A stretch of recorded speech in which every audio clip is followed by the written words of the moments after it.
All right. You good? Yeah, let's do it. All right. Welcome back, everyone, to another episode. He's a little late, but it's okay. We still appreciate him. I got my guy here today. I am so excited. So excited to chop it up with him. Can you introduce yourself?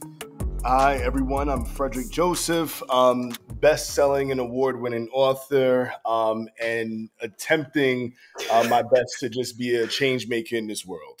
I appreciate you. And that is a very small snippet of what you are into and what you are doing for the world. Fredrick, tell me a little bit about just like I have known about you for so long. I've read basically everything that you've written, and I always ask this question because I think it's really important. Like, tell me about little Fredrick. Like, what did that look like for you growing up? Yeah, I was a kid who was little Frederick. I was really in my own little bubble, kind of. To be honest, afraid of the world a little bit, right? I was a kid who got teased a lot. I was a kid who, grew up without my father being around. I was a kid who grew up in poverty. And so I think that I created this little world for myself. We didn't have the money to do certain things. My mother did the best that she could. And so I remember I would get like action figures, stuff like that, and build like storylines, right? I Mm-hmm. would like have little whole like narrative arcs for each character, right? And sometimes if we couldn't afford a new action figure, I would like take the arms off of one, put the arms on another. Oh, this one just got a power up, you know what I mean? And things like that. So I was one of those kids who was just creatively surviving in my own little world. Mm-hmm. And would you say, how did the writing and the creativity happen? Was that something that was brought up like in your childhood, in the household? Was it at school? Yeah, Um, yeah, yeah. I liken myself as a writer to somewhat of a jazz musician. mhm. I grew up around the culture, really, right? Like I grew up in New York. On Sundays we were listening to Anita Baker, the Stylistics, listening to Marvin, and all around my house and in my grandmother's house as well. There were books everywhere, right? From Mhm. Toni Morrison to Richard Wright to Du Bois, everything. There was just books everywhere. And this was a time when there wasn't as much TV and we didn't have cable, right? So I was in the house reading. I was reading and my grandmother really impressed upon me the importance of writing. Mhm. And I think that everyone who writes is a writer, but I think that she was able to combine my interest in kind of creative storytelling and narrative arcs with writing, and that's kind of what sparked it. I love that. I have so many questions. So you speak about the culture, and it would be rude of me not to ask. And we talked about this a little bit. And I don't know when this podcast is coming out, but we gotta talk about it. We gotta talk about it. Speaking of the culture, and I'm from Canada, but I'm not from Toronto. I already talked to you about that. What are I have so many questions around it, but what are your thoughts around hip hop right now and what these two individuals um, are doing in regards to, battling it out for what a lot of people are saying is, the head of the snake, right? Yeah, Let yeah. me I want to know your thoughts. I want to know what you're thinking. I know yesterday there's three of them. Three of them came out yesterday. So I know there's a lot to digest as well. Yeah, yeah. I mean, it's so funny. I'm a big basketball head, and my Lakers got eliminated. So, like last night, I was watching the Clippers and the Mavs game, hoping that the Clippers got eliminated, and I fell asleep in the middle of the game. I woke up to like 40 text messages, and I'm thinking, oh, something must have happened in the game that was wild. I saw the Clippers eliminated, but I'm like, oh, that couldn't have been it. All I see is, where are you? Where are you right now? How come you be calling you? We texting, what's going on? And they're like, Kendrick, Drake. I'm like, all right, all right, all right. And so for me, it's interesting. Let me first say, this feels like, for somebody my age, right? Like, this feels like being in the 90s all over. The Knicks are a good team in basketball. Hmm. X-Men 97 is out. Hip hop is relevant, But, I think that I'm really I don't know, because I have to look at everything through a lens of kind of like social criticism or whatever. And I think Kendrick is the better writer, the better rapper, the better artist. I don't think that there's even really a comparison. I think that Drake, allows us to have fun, so on and so forth. I don't think that their artistry is anywhere in the same level. Hmm. But I think that they're both hypocrites, right? Like in reality, they're both hypocrites because on the one end, I guess you had Drake saying, "Oh, Kendrick, you beat your wife, which is horrible." And then on the other end, you had Kendrick saying, "Oh, you're not for the culture, and you are hiding children, and you're on weight loss drugs, and all these different things." And they both are essentially calling each other like misogynoirists, right? Hmm. In different ways. And I'm like, well, you're both also just like that is who you both are, right? Like you Hmm. can't criticize Drake, but then have Kodak Black on your album if you're That's Kendrick, the first thing I was thinking. That's the right? first Like thing I was thinking.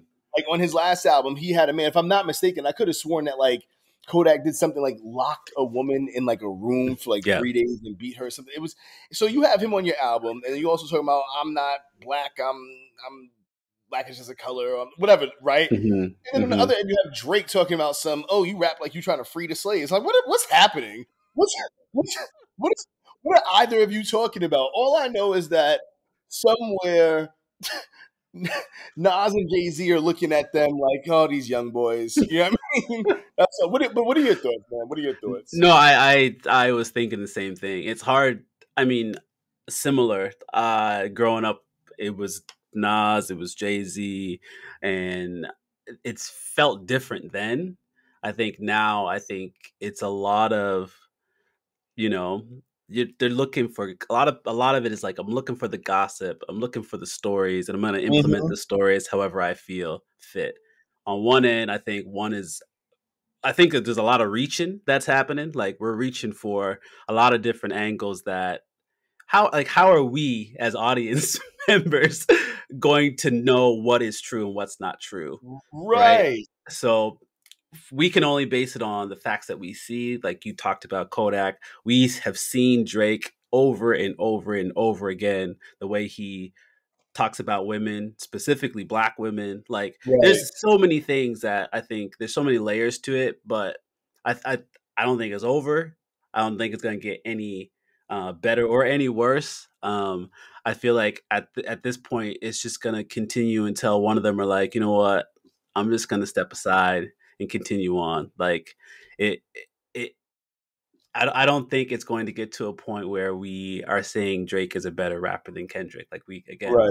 we already know that. We already Right. know the answer to that. So it's Right. interesting though. Yeah.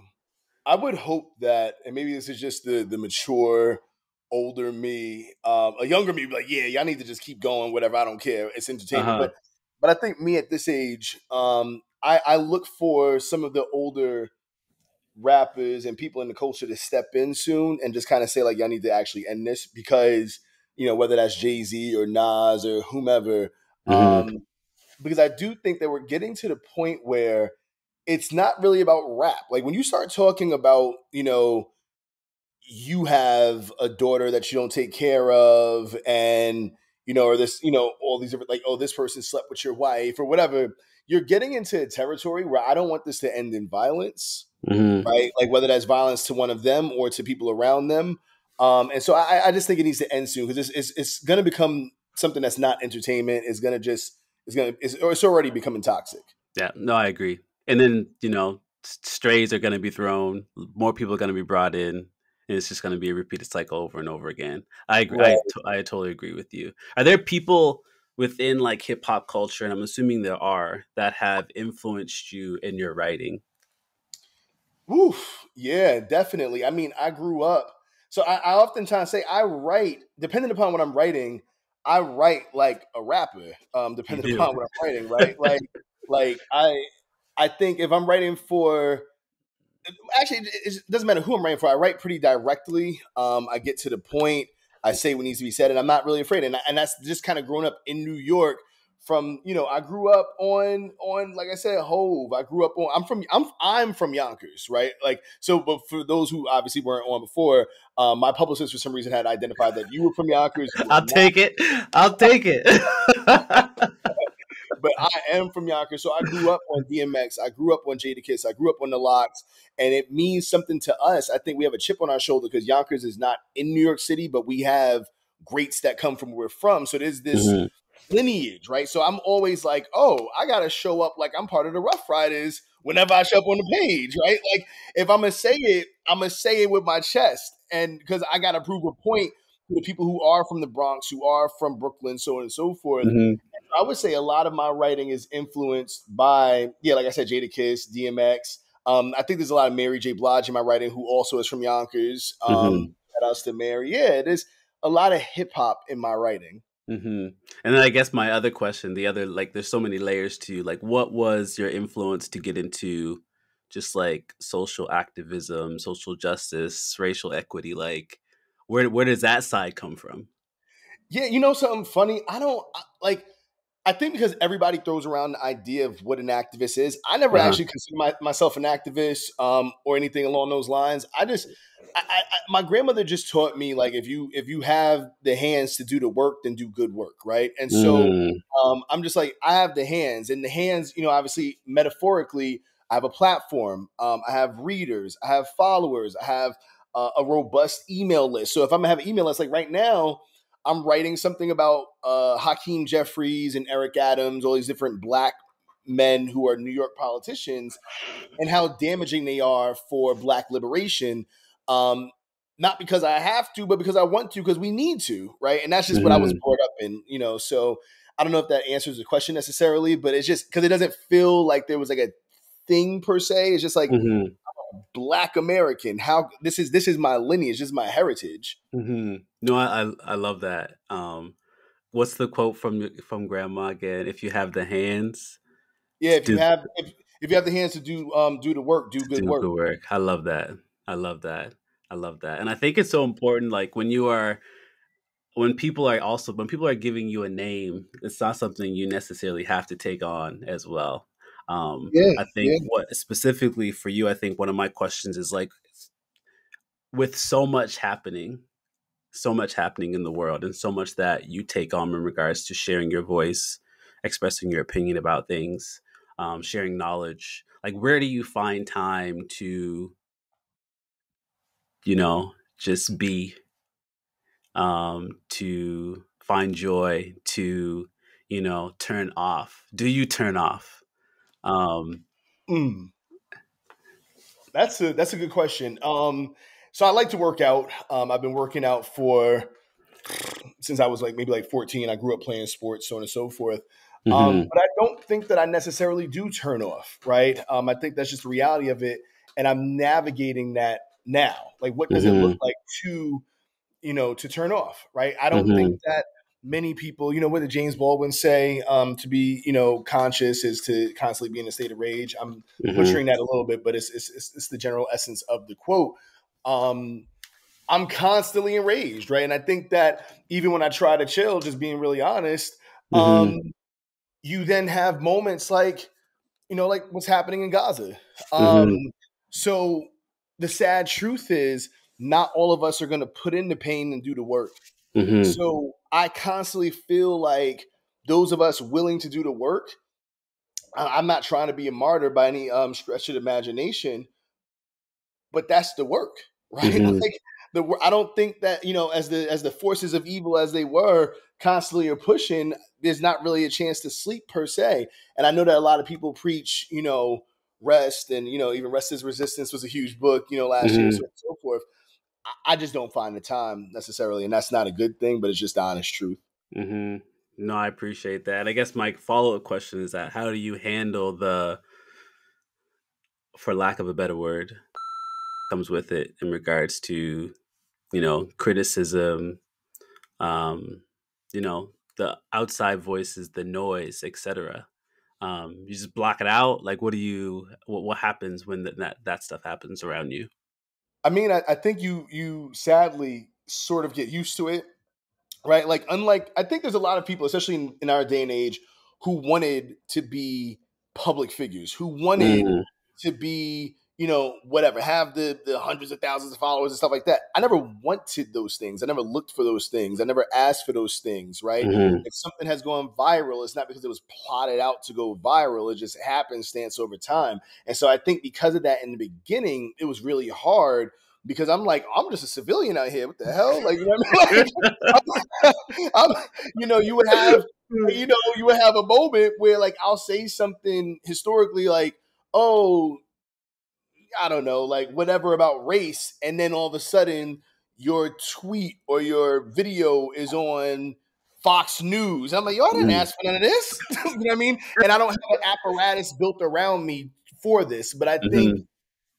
I think over the last 3 years, especially, is when I've been like, you know what?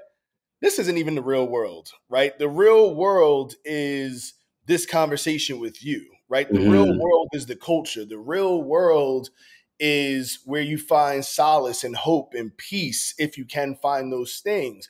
And that's the real world that you build up from, right? That's the ground level for me. And I build up from there. I don't even see some of the things that are said about me because that's not the real Mhm. world. Mhm. Mhm. And thinking about Black Friend and how much you talk about liberation and your Mhm. idea of liberation. So, uh, what is your thoughts on where we need to go for liberation in regards to the state of the world right now? Like, what does that look like for you? I think the root of it would be intersectionality, right? Like, Mm. and I think the sad stop. And I think the sad, and I think the sad truth is a lot of people are not invested in liberation outside of themselves, right? Mm. And that's sadly, people from communities I belong to included, right? Like whether that be men or whether that be Black people at times, so on and so forth. And so for me, the goal is for people to be more intersectional. Is I think when you look at a moment like Gaza, right? You Mhm. just had the other day, again to the point of like Hakeem Jeffries and Eric Adams. And for those who don't know who they are, Hakeem Jeffries is a congressman from New York City. Eric Adams is the mayor of New York City, both Black men. And, despite what happened with the NYPD at Columbia University, for those who are not familiar with that, the NYPD came in and completely assaulted peaceful protesters at Columbia University, students who attend that school for no reason, right? Uh, and Hakeem Jeffries was just like, "Oh, I didn't see any excessive force being used." And the person who sent them in was Eric Adams. And these are two Black men, knowing the ways in which state sanctioned violence has impacted Black and brown bodies, and they still did these things. And so when I look at liberation and focus on people like that, somehow we need to bring those people either along or just Mhm. or demolish those people. Get rid of them. I mean, like, for real. Yeah, and it's so funny. I was reading something online the other day and talk about how much we want kids, and I mean they're not even kids, young adults to, be involved or share how they feel. And here they are. Like here they are. Here are these kids on these campuses genuinely, you know, out in front lines trying to do what it is to make sure people are being heard, and they are being treated like animals. Right. They're being treated like animals, right? So Right. how do you tell a group of kids, yeah, you have freedom of speech, you should do what you need to do the right thing, and then all of a sudden, you have the dogs and the hoses on you, Right. right? Like it just doesn't make sense. Right. I mean, I'm not going to say, because I don't know if you're public about this, like what country you're in right now, but you're in another country, Hmm. and if you look at the ways in which that country has historically been treated by the United States, you Yep. got to realize that sure, like, if you live in this country, you dealing with a villain. You are living at the head of the snake, right? Hmm. The United States is is a demon. I don't know another way of putting that. Right? It is a colonial settler nation built on propagating and perpetrating violence globally. And I would Hmm. say, shit, at this point, intergalactically, probably for all we know. Hmm. And so, with that being said, I have to constantly remember that so many people who are marginalized were still brought up in that culture, right? That Hmm. culture of dominance, that culture of demolition. And so I have to remind myself I can't bring everybody along, right? Time is ticking, for example, to save people in Gaza. So I don't have time to take 2 years to bring a Hakeem Jeffries along to get him the baseline understand. I just need Hmm. to get you out of the way because I'm trying to save lives. Yeah. Get out of the way. Help out or get out of the way. And it's so Right. interesting because we mentioned before we hopped on, like I had lived in Manila, which is in the Philippines, and you see the impact there. And then now I'm in Vietnam, and you see the impact here still to this day of how much the American war has placed on them. Like we're in Hanoi, where there's families and the structure of Hanoi in itself. You can see that it's been damaged based on Right. the past, which has been, something they've been dealing with for a very, very long time. So yeah, I like that you called it a demon because that's exactly Yeah, what it is. it truly is. You talking about this is a nation founded by degenerates who were sent away from their original country. Like this is a nation of pirate degenerates. You know what I mean? this, this is this is the reality of what the United States is, and so I think that I tell everyone to watch "Exterminate All the Brutes" by Raoul Peck. I believe that's Hmm. still on HBO Max. It's one of the most brilliant documentaries ever. It's just it's a mini series, just about the history of colonialism in the United States and a few other places, and just how brutal it was, and yet how gaslighted we are to actually call natives brutes, to call Black Americans brutes, to call all these other people brutes. And you Hmm. were taking pikes and sticking them through the anuses and through the mouths of native peoples and roasting them in front of their children. And that is the lineage from which that our politicians descend. Wow. Wow. I'm trying to I'm trying to understand what it is that they don't understand. Like why aren't they moving? Like why aren't they doing the things that may, maybe intellectually they don't know. Maybe they don't know. I mean, I think capitalism is be real with you, it's I say this all the time, right? So I've had a pretty solid career out the gate as an author, but I tell Hmm. people constantly, had I made different decisions, wrote about different things, I would be. Do you know who Colleen Hoover is? Yeah. I would be Hmm. Colleen Hoover at this point. I'd be Yeah. the Black Colleen Hoover, right? Because Yeah. I love me a good rom com. I love me a good this and that and third, right? If I wrote a story about a young scrapping black teen dating one of the Gilmore girls or something like that. If I wrote me a little Dawson's Creek, One Tree Hill, I could do that, right? And I would That's true. sell 10 million books. But that's not my calling. But Hmm. people, even when it's not their calling, will still answer the call because the money's there. That's so true. And it's so funny because I had the same conversation with my editor Mm, a while ago, just talking about people like us. And I'm very early in this writing thing, but I've talked to a lot of black writers, and the amount of writers that write about their trauma is like all of us, everybody mhm, yep. is writing about their trauma and writing from a place of vulnerability. And that can be so exhausting. It can be Yeah. so exhausting. Yeah, Um, man. but at the same time, that's where you get your liberation from. That's where you get your release from. Like you can put all of what you want to say on the page, right? And it lives for forever once it's out there. So I think it's hard, but I think it's definitely worth it. And I definitely think that over time, that's what longevity looks like, right? Like what you do on the page is going to be there forever. So I appreciate you. I really do. I appreciate you for doing that.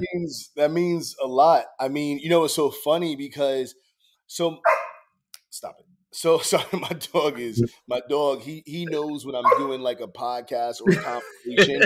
So Wants attention. he'll beg for treats because he knows he can do it at this time. He I don't know, he's different. But to the point, it's funny because my next book coming out is my poetry collection, and then I have a YA. My first novel, my YA novel, comes out next May. Mm. Um, and ironically, my second YA novel, which we're going out with on proposal next month, part of it centers actually a Vietnamese girl, so that's just ironic. But Ah, no way.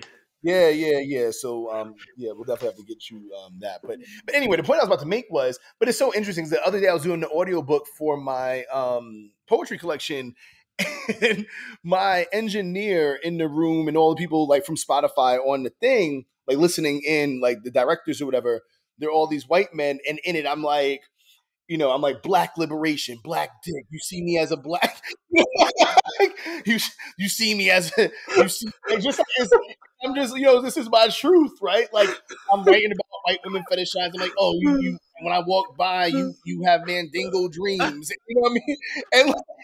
And it's so funny because like I'm like, damn, I really wish in this moment that I would have wrote about like daffodils and dandelions. What is their reaction? Are they reacting at all? Like what are you looking at them? Yo, yo, so it's funny. Like at some point, I needed a water break, and so one of the engineers is like, I just want to take a second. It's these three white guys, and one of them was like, Fredrick, I just want to take a second and say thank you. Thank you for your truth. You know how white people are. Like he like just wants to say thank you for your truth, and thank you for giving us things that we don't deserve. Oh my It's so funny because I think the poem that I just finished before that, I'm like, I'm a direct writer, so I'm like these crackers can't break me, God. And so it's just hilarious to be like, we like you said, it's cathartic though, right? Like I think people don't realize. I think people sometimes like, oh, why do y'all talk about this? Why do y'all talk about that? I'm like, yo, some of this shit just be cathartic. When you could put on the page that like white women see you as a mandingo, that's cathartic as shit. You know what I mean? Where else can I say that? I can say that maybe to like you have the same conversation on NPR, but like, yeah, white women see me as a mandingo. Thanks for like CNN, That's amazing.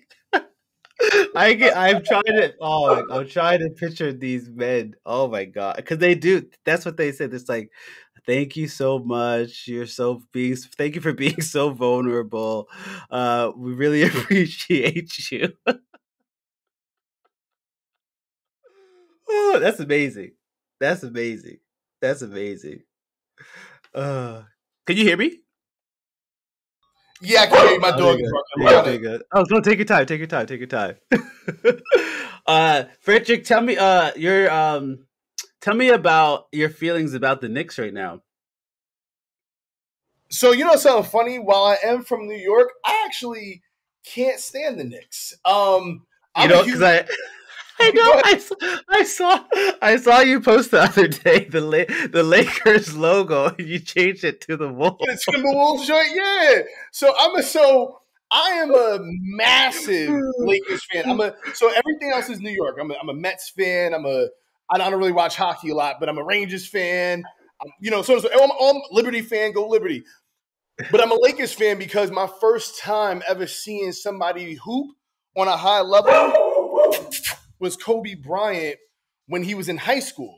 And Mhm. so I just kind of like followed him from there and became a Lakers fan, whatever. But man, I hate the Knicks because I feel like the Knicks are Why are you so mad? Why are you so mad at them though?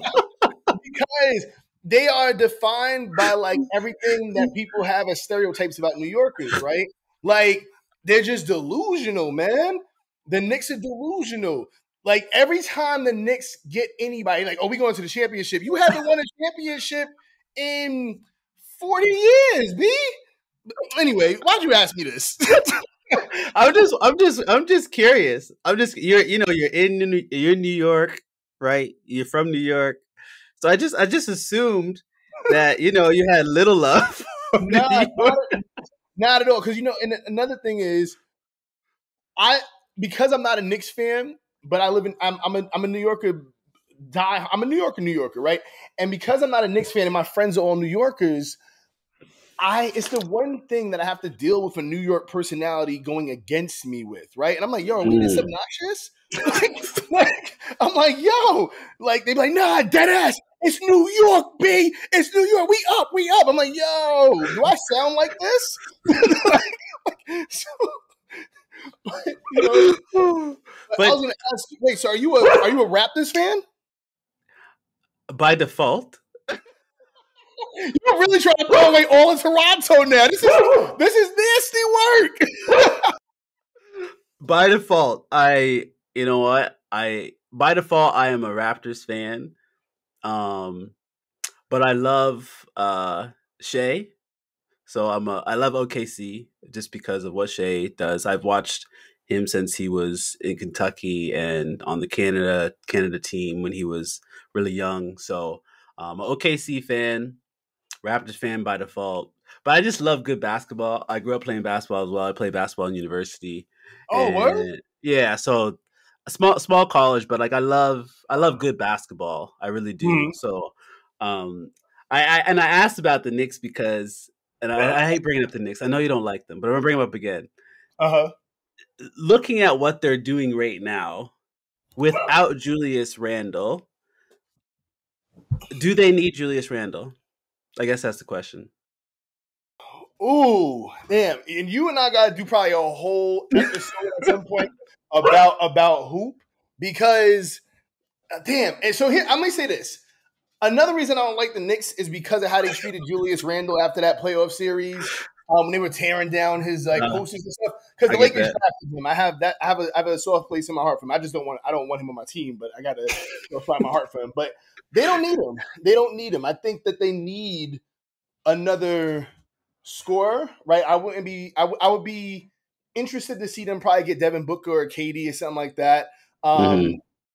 But no, I think Julius is undersized. I think that what they've gotten with Mitchell Robinson and Hartenstein, to me, what is Julius Randle going to provide except for like ball stoppage? And Jalen Brunson looked like he looked like I don't, I don't know. I don't know either. I don't know either. He's something out of a mystical storybook right now. Yeah, Like, he looked like you ever see Lord of the Rings? Um, he looked like the homie with the axe, Gimli. He looked like Gimli, but he be having a rock on a string though. He looked like a little he's tough.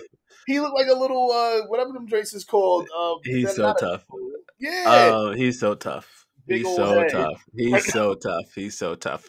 But and I guess my last ball question is: did your boy deserve to get fired? Darvin. Yeah. Yeah, absolutely. Absolutely. Absolutely. I have never in my life seen so and you watch ball, you know ball, so we can talk real ball, right? You How do you watch a 20-2 run and don't call a timeout? Like part of the game is playing chess with timeouts, playing chess with lineups, so on and Hmm. so forth. I've never seen that man do anything particularly interesting or make a move that was like, oh, like for example, when if your team is not scoring, like that game when the Lakers are up by 20, the Hmm. second to me that you lose, there was like actually about like 24 at one point. The second that it goes down to like a 15-point lead, you call a timeout. If y'all not scoring, I'm switching up whatever. I'm like, whoever's not shooting well, whoever's not, You we have mixing to. this up. You have Yeah, to. You have to. And I think the other yeah. part is like he also.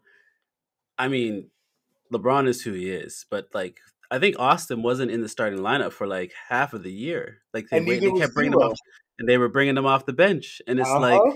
what are you like? What are you trying to do? You already are at like undermanned. Like you don't have.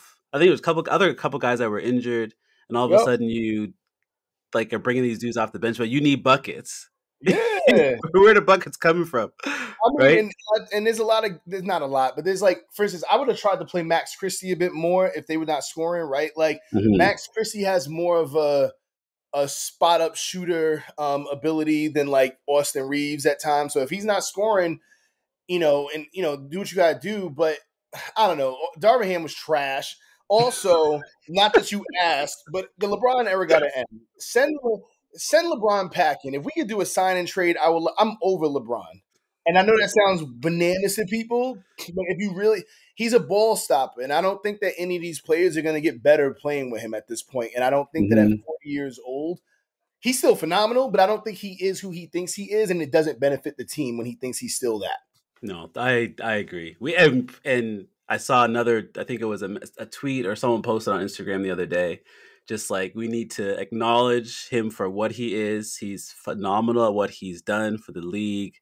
But yes, like you're not going to grow with him on your team. Like Right. it's going to be very very difficult. So I agree. I totally agree. Get what you can now because he only has maybe 2 years left Yeah. of scoring 20, Yeah. I mean, right? realistically, people would blame AD for a lot. AD had a phenomenal playoffs this year, He did. and in two of the games, he only touched the ball once in the fourth quarter. A lot of that is LeBron's fault. Why are you Mhm. top of the key running ISO plays with 4 minutes left in the fourth quarter, and AD's the one who's been cooking? Give him the ball. Mhm. Like, Yeah. anyway, you shouldn't. We shouldn't have talked. We shouldn't have talked no basketball. For what is the I had a question about sports here. So the question was like, how do you see the intersection of sports and culture impacting like the fight for racial equity and social justice? Oh man, that's such a good question because I think that they are intrinsically connected, right? And primarily Mhm. because sports have been in many ways our front lines for connecting with the youth, right? Connecting with Mhm. culture, so on and so forth. Right, I think it's extremely important. Like you look at like people like Muhammad Ali, Jesse Owens, the history of how certain individuals become mythical to us, and when those mythical beings make political decisions and are open about Mhm. their politics, it changes the game, right? I do think that Muhammad's stance on not going to fight in Vietnam helped raise mass awareness about Vietnam, especially within communities that otherwise were not engaged. I think Mhm. that, even more recently, and I've been disappointed about this, I think LeBron has done a okay job at times of being, outspoken, of Mhm. being outspoken. Doesn't always know what he's talking about though. Um, Mhm. so I He wish that tries. he tries. He tries, but he doesn't always know what he's talking about. But yeah, I think it's extremely important. Mhm. Even if you look at women's sports, like the necessity of supporting women's sports is intrinsically tied to um, feminism in general, right? Like Mhm. you look at Serena Williams and the conversations around her while she was playing were also conversations about misogynoir, right? Like Mhm. all of it is Mhm. interconnected. No, I love that, and I think it's so important. I mean, it's always been important, but even more now, seeing that like athletes have such easy access to social media, to people, and their influence can be so big. Like I look at what the Caitlin Clark in South Carolina, like what they've done, like Angel Reese, like how these kids have had such an impact already just on like the sport in itself, and now what comes along with that, like what comes along with that responsibility of having so many people look up to you. um I'm excited to see what happens. Yeah, yeah. I mean, I will say I do wish that a few people, not a few people, I wish the vast majority of the athletes would use their platforms a bit more, right? Because I do Mhm, think that where you used to have um, you have to wait for the media historically or make certain stances while, mhm, maybe like if you're Jesse Owens and everyone at the Olympics, throwing up the Black mhm, Power fist, you don't have to mhm. do that anymore. You can literally just go on Instagram right now and say "Free Palestine" whenever Yep. you want, right? You Like, can. you know, You I can. think that's I'd love to see more of that, and I hope that we get there. Mhm. But You have a new book coming out. Well, yeah, you mentioned multiple books coming out, and you talked specifically about well, you talked about being in the in the tell me more about the project, why it's important to you. What are you excited about? Yeah, so my debut poetry collection, We Alive Beloved, comes out June 11th. And it's probably the project, these next two projects are the projects I've been most excited about in my entire life, right? In my entire time as a published author. Because I think that they get to my actual literary prowess, right? Mm, I think that with the Black Friend, people don't realize that's a book for 13-year-olds, right? it Like, is. it's a book. It's a middle grade. Yeah, exactly. It's a book for Hmm 13-year-olds. And because of the fact that we have a country that's anti-intellectual, um, I think that a lot of people, anti-intellectual, and also just like everyone's in echo chambers. So primarily adults read that. Like I get brought into company conversations, like brought in to like talk to like staffs about that book, and I'm always surprised, like, oh, I'm talking to a bunch of 70-year-olds about the Black Friend, which was for 13-year-olds. But I get it though. And then Patriarchy Blues and Better We Found, all these different books, these have been trying to essentially like mirror my sense of the world and get people activated. But for the mm, first time with We Alive Beloved, with This Thing of Ours, and all these coming books, is where I get to just be a writer, right? Like mm, obviously my social sensibility is injected into these books, but We Alive Beloved, I just have some poems in the book that are just like one poem just like about being tender, like two men being tender with each other as mm, Black men, right? mhm, Look like? What does that mean? I have, a poem that's just about hip hop. I have a poem that's mhm, about capitalism, but the poem is called Cream after, cream. Cash rules everything around mhm, me. And I mhm, just use the lyrics from Cream to get into the poem, right? About capitalism. And so mhm, I'm really getting, for the first time, to be in my literary bag versus my help bring y'all along bag. mhm, mhm. I love that. I love that. What's the official date again? June 11th. June 11th. Okay. Yeah, yeah. So it's available for pre-order everywhere. I hope that people pre-order it. I know you've had this conversation before, but with people, but we all have. Pre-orders are important for marginalized authors. Yes, they are. Where can people find you online? Substack. I don't know the URL for that, but if you search my name in Substack, Fredrick Joseph, that'll come up. Instagram, TikTok. But I always tell people primarily try to find me on Substack because that's where my actual writing is. That's where I get in my like essay bag. Mhm. So if you're interested in reading and really like unpacking things, I kind of hate social media. So, Substack tends to be the place where I function a bit better and more thoughtfully as a writer. I appreciate you. This was everything I needed tonight and more. We will circle back eventually to talk hoops, but I appreciate you so much. Continue doing you, man. I appreciate it. Man, the pleasure's all mine, and I appreciate you just as a writer, as a traveler, as a Black man creating platforms for us. You just I'm really proud to be in this conversation truly, and I can't say that about every conversation I'm in. I'm proud to be in this conversation, and I do once again apologize it took so long to get this done, but let's make it happen way more often.